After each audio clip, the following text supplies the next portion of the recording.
ومغفرة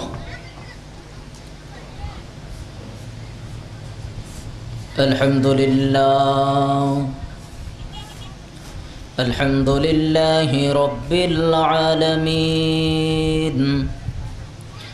الحمد لله ولي الصالحين فلا عدوان إلا على الظالمين الصلاة والسلام على رسوله من كان نبيا وآدم بين الروح والجسد أجمل الأجملين أكمل الأكملين وعلى آله وأصحابه وأهل بيته وعلماء أهل سنته أجمل الله من الشيطان الرجيم بفضل بسم الله الرحمن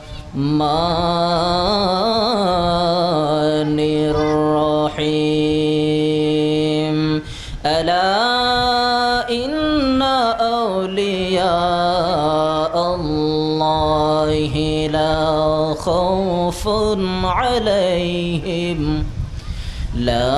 خوف عليهم ولا هم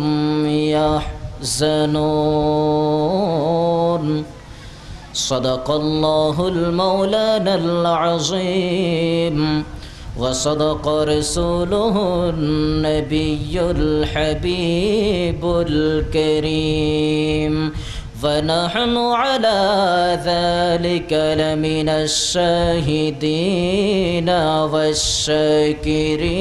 والشاكرين والحمد لله رب العالمين وقد قال الله تعالى في شان حبيبه ومحبوبه ومعشوقه مخبرا وآمرا إن الله وملائكته يصلون على النبي يا أيها الذين آمنوا صلوا عليه وسلموا تسليما اللهم صل على سيدنا محمد وعلى آله مولانا और मोहब्बत पढ़ी अल्लाहुम्मा सल्ली अला मौलाना मुहम्मद व अला आलिहि मौलाना दुरूद शरीफ এমন একটি দার তাদের জানের চাইতেও আমার নবী নিকটে সুবহানাল্লাহ। আওলা মানে আশরাফ আলী থানভী সাহেব তাফসির করতেছেন আকরাব অধিক নিকটে। এখানেও আল্লাহ মানুষ বলেন নাই, বলেছেন মুমিন, ইমানদারগণ। আন-নাবিয়্যু আওলা বিল মুমিনিনা মিন আনফুসিহিম। এখানেও এই কথাটা বলবো, ইমানদার যারা তাদের কাছে আমার নবী, তাদের জানের চাইতেও নিকটে আমার নবী। ঘোষণাকার আল্লাহর ঘোষণা, আন-নাবিয়্যু আওলা বিল মুমিনিনা মিন আনফুসিহিম। ইমানদার যারা তাদের জানের চাইতেও আমার আল্লাহ আমার নবীকে নিকটে রেখেছেন। সুতরাং ইমানদার হবে না যারা, তারা স্বাভাবিক বলবে আমার নবী তাদের কাছে নাই, আমার নবী আমাদের কাছে আছে, আমরা ইমানদার। এই কথা গর্ব সহকারে আমরা বলতে পারি। আমাদেরকে আল্লাহ ইমানদার বানিয়েছেন, আমাদেরকে আল্লাহ মুমিন বানিয়েছেন, সেহেতু কোরআনের আয়াতের সাথে মিলে গেল আমাদের জানের চাইতেও আমাদের নিকটে আমার নবী। সেই জন্য 24 ঘন্টা আমাদের রাসূলকে আমরা প্রাণ ভরে সালাতু সালাম জানাই। আওয়াজ দিয়ে বলুন না সুবহানাল্লাহ। ইয়া আইয়ুহাল্লাযীনা আমানু সাল্লু আলাইহি ওয়া সাল্লিমু তাসলিমা। আল্লাহ এটা বলেন নাই শুধু দুরূদ শরীফ পড়ে, এটাও বলেছেন যে আমার নবীকে সম্মান জানাও, সম্মান সহকারে আমার নবীকে সালাম দাও, ওয়া সাল্লিমু তাসলিমা। তাইলে যে কথাটি বলেছিলাম, ইমানদার যারা দুরূদ শরীফ পড়বে, বলেন না সামনে যারা আছেন, ইমানদার যারা দুরূদ শরীফ পড়বে, ঘোষণাকার আল্লাহর ঘোষণা। আল্লামা সুলাইমান জাসুলি রহমাতুল্লাহ আলাইহি দুরূদ শরীফের বিশ্ববিখ্যাত কিতাব দালাইলুল খায়রাতের মধ্যে লিখতে, যদি আল্লাহর দরবারে তোমার কোনো ফরিয়াদ, তোমার কোনো দোয়া কবুল করাইতে চাও, তাইলে এটার আগে এবং পরে দুরূদ শরীফ লাগাইয়া দাও। আওয়াজ দিয়ে বলুন না সুবহানাল্লাহ। তোমার কোনো দোয়া, তোমার কোনো আকাঙ্ক্ষা, ইচ্ছা, তোমার কোনো ফরিয়াদ আল্লাহর দরবারে যদি কবুল করাতে চাও, আগে এবং পরে দুরূদ শরীফের নাজরানা লাগিয়ে দাও। সুবহানাল্লাহ। হুজুর এই কথা কেন বললেন? উনি লিখতেছেন, আল্লাহ বান্দার ইবাদত, বান্দার আমল, বান্দার দোয়া কবুল করতেও পারে, নাও করতে পারে, এটা আল্লাহর ইখতিয়ার। আপনি জোর করে কবুল করানোর কোনো ক্ষমতা নাই, আল্লাহ আপনাকে দেয় নাই। সুলাইমান জাসুলি রহমাতুল্লাহ আলাইহি বলতেছেন, ওরে আল্লাহর বান্দা, তোমার দোয়া ফরিয়াদের আগে এবং পরে যখন আমার নবী পাকের দুরূদ শরীফের নজরানা লাগাইয়া দিবা, আমার আল্লাহ ওই দুরূদ শরীফের উসিলায় তোমার ফরিয়াদটুকুনকে কবুল করে নেবেন। সুবহানাল্লাহ। কারণ কি? যৌক্তিকতা কি?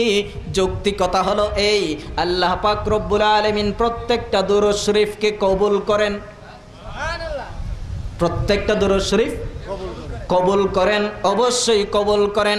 এমন কোন দুরূদ শরীফ নাই যেই দুরূদ শরীফ আমার আল্লাহ কবুল করে না।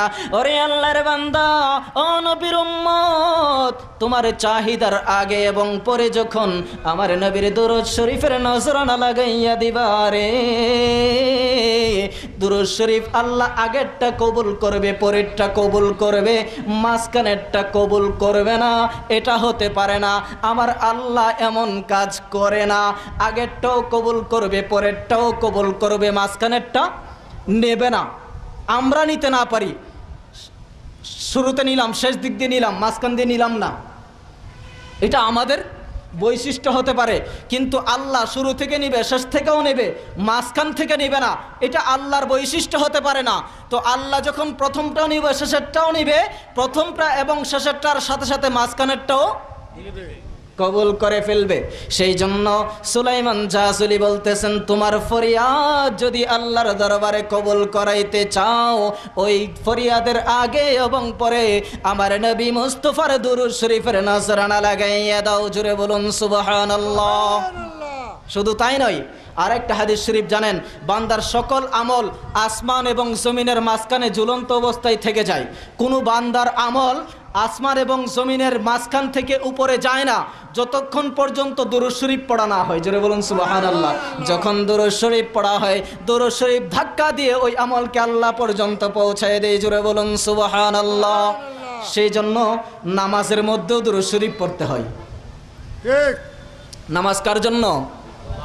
আল্লাহর জন্য। নামাজ কার জন্য? আল্লাহর জন্য। কোনো সন্দেহ আছে? কোনো সন্দেহ নাই। নামাজ আল্লাহর জন্য। নাওয়াইতু আন উসাল্লি লিল্লাহ। নামাজ আল্লাহর জন্য।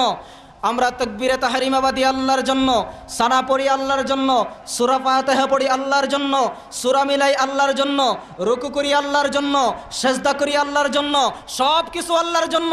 ও আল্লাহ, তুমি নামাজ দিলা, তুমি সব কিছু করতে বলেছো, ওখানে আবার নবী মুস্তাফার দুরূদ শরীফ কেন? আল্লাহ বলেন, হে আমার বান্দা, যদি নামাজের মধ্যে দুরূদ শরীফ না পড়ো, ওই নামাজ আমি আল্লাহ তোমার কবুল করব না। সুবহানাল্লাহ। সেই জন্য নামাজের মধ্যে দুরূদ শরীফ আছে। মহব্বত সহকারে নামাজ দুরূদ শরীফ পড়বেন। যে যত বেশি দুরূদ শরীফ পড়বেন তত দ্রুত আল্লাহর ছিল। জি না। আওয়াজ দিয়ে বলেন মুসলমান ছিল। সবাই বিধর্মী, সবাই বিধর্মী। গরিব নওয়াজ এসেছেন, একজনও মুসলমান নাই, একটা ছুরিও তো আনেন নাই। আনছে নাকি?